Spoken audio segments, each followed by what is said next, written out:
years ago that was ever offered on television for an answer to a question.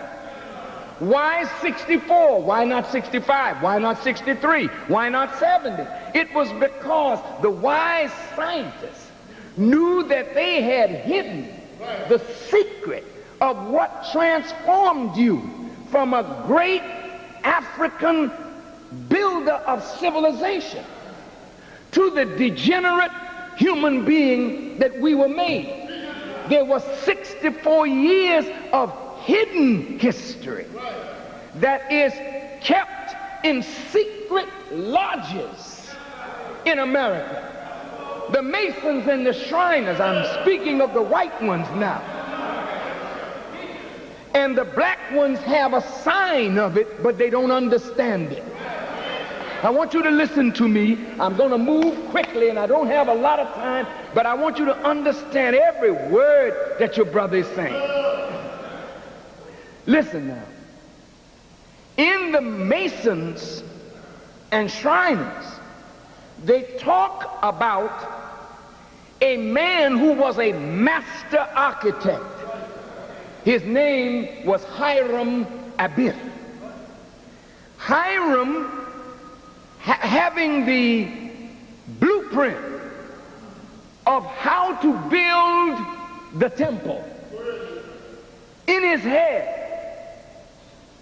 was carried away by 3 conspirators.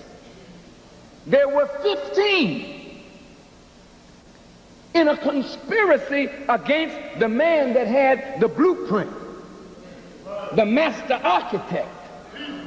But 12 of the conspirators recanted and said, no, we're not going through with it. But 3 of them, Jubilo, and Jubilam, said, we're going to carry it out. And they took this master architect on a westerly course. They hit him in his head, and they buried him in the north corner, or the north country, where no light shined, in a shallow grave. This is some of the secret order of masonry. Dear Masons, don't be upset. Don't be upset. Because it's time to turn the light on, and you really don't have any secrets. Now, the reason your lodge is separated from the white man's lodge is because he knows who the master architect is. You in the lodge still believe it's some mythical figure. You don't know that the figure is you yourself. You are the master architect.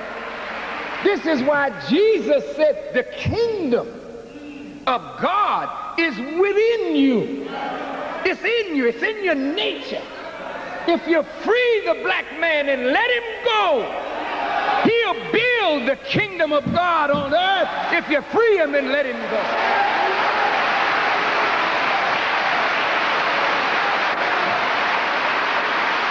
All praise is due to Allah. Now,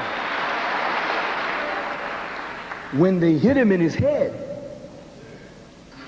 they took him on a westerly course and they buried him in a shallow grave, and they put a little sprig of cassia to show, cassia is a little green, to show that even though he was dead, he could live if somebody with the master grip would come along and reach down and pull him up.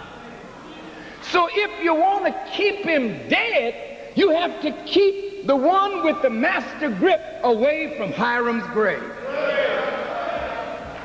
You get the same picture in the New Testament where the master Jesus is killed and put in a tomb, and a stone is put at the mouth of the tomb, and a guard is put at the stone to keep anybody from disturbing the stone.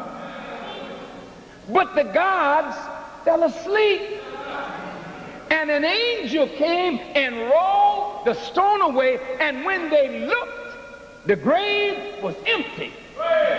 The master was gone. He had gained victory over death.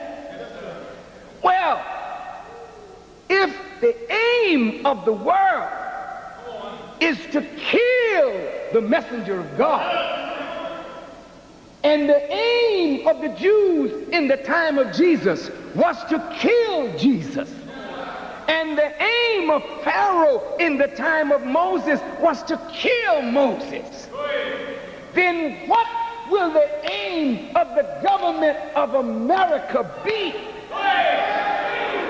when that one that Moses and Jesus were a sign of come into the world and are raised from among the masses of suffering blacks and given the truth that would free you from their grip? What would be the aim of the government of America towards such a man?